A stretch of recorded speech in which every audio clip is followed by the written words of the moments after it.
Almost every patient that is diagnosed with OCD, usually after spending hours every day concentrating on frightening thoughts, begins to ask the oppressive question: why am I so focused on this particular topic? In this video, I'll try to help you understand how your brain chooses the obsessive topics and how to use this knowledge to your advantage. My name is Dmitry, I'm a psychiatrist, CBT and schema therapist.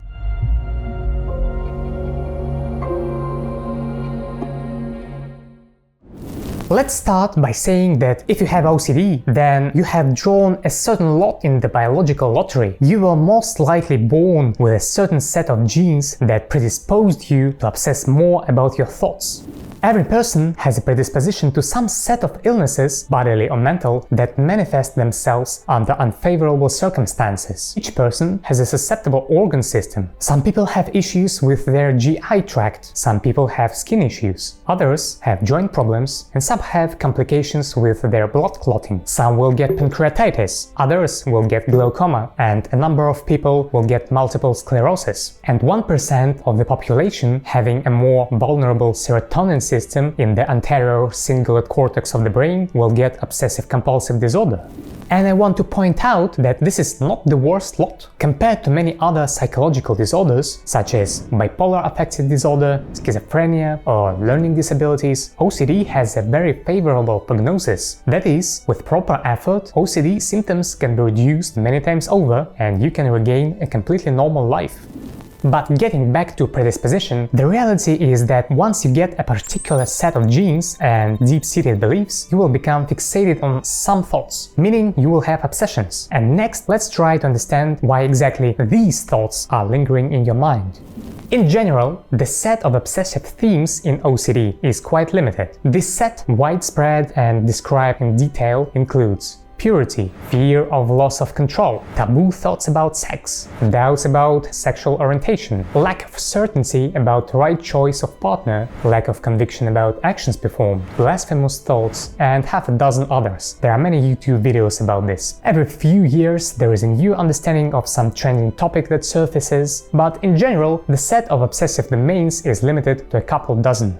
Why isn't there a one-size-fits-all OCD topic for everyone, but on the other hand, why aren't there hundreds of them as well?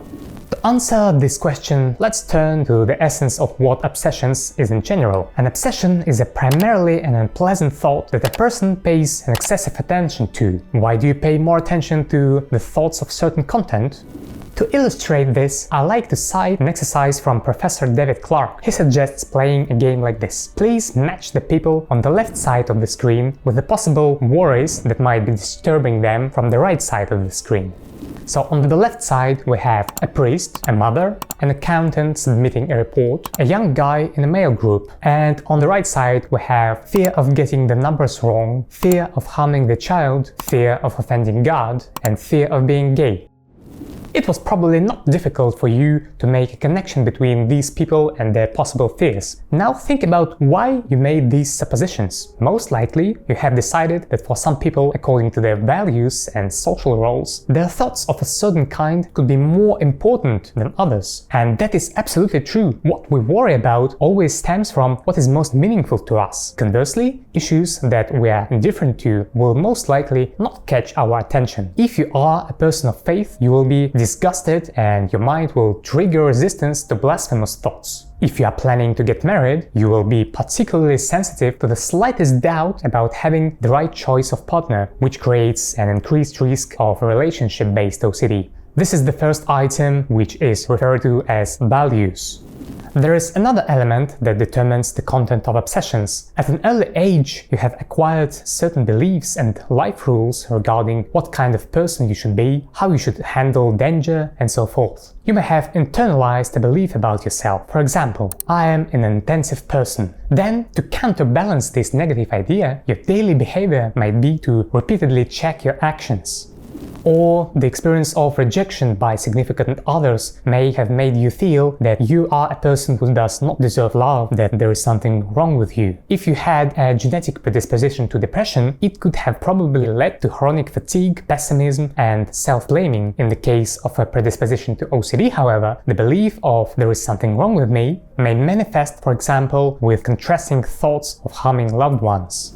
This works as follows. Contrasting thoughts of violence happen to everyone from time to time. Here is one study showing the prevalence of intrusions in people in the average population. As you can see, random respondents reported having not only thoughts of harm, but a large number of all sorts of unwanted ideas and images in their minds. Most people perceive these ideas as uninformative spam, but in the presence of a negative belief about oneself, these intrusions can feel like a confirmation of a familiar sensation. There is not just something wrong with me, I am also a horrible, violent person. Deep-seated beliefs in an ordinary state of mind are almost never felt by us in the form of any kind of clear statements put into speech. They are most likely not felt at all until a stressful event occurs, which, by the way, you may not be fully aware of either. Such stress often comes from a shift in social roles, such as when a person becomes fully independent for the first time, leaving their parents' home, or starting a family of their own. Stress can slightly increase the number of intrusive thoughts, and then, from there, everything falls apart like a house of cards.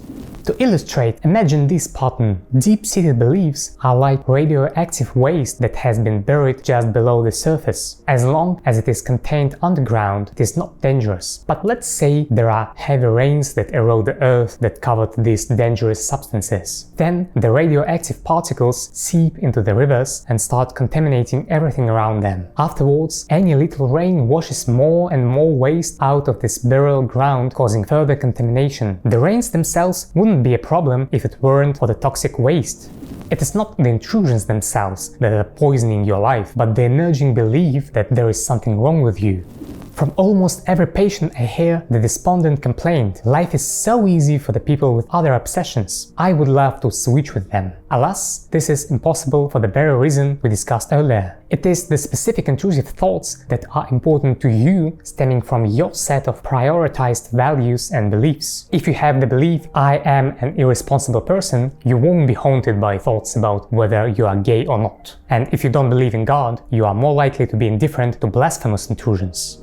Understanding these mechanisms opens the way to a greater normalization of obsessions in your perception. Let's see how you can use this. Having harmful, contrasting thoughts about your child does not make you a terrible mother. Quite the opposite. The frequent occurrence of these thoughts establishes you as a very sensitive, reverent, and caring parent. It is so important for you to be a good and attentive parent, perhaps because you yourself did not have this experience as a child, that any deviation from this ideal image of parenting is unbearable for you. And the same goes for all the other obsessions. First, try to see them as an indication of your positive personality traits. Second, remember that negative beliefs about yourself are just false ideas that, through no fault of your own, were planted in you at an early age. If you have this kind of conscious awareness of the causes of your obsessions, you will struggle less with them and therefore engage less in compulsions, which will speed up your return to normalcy.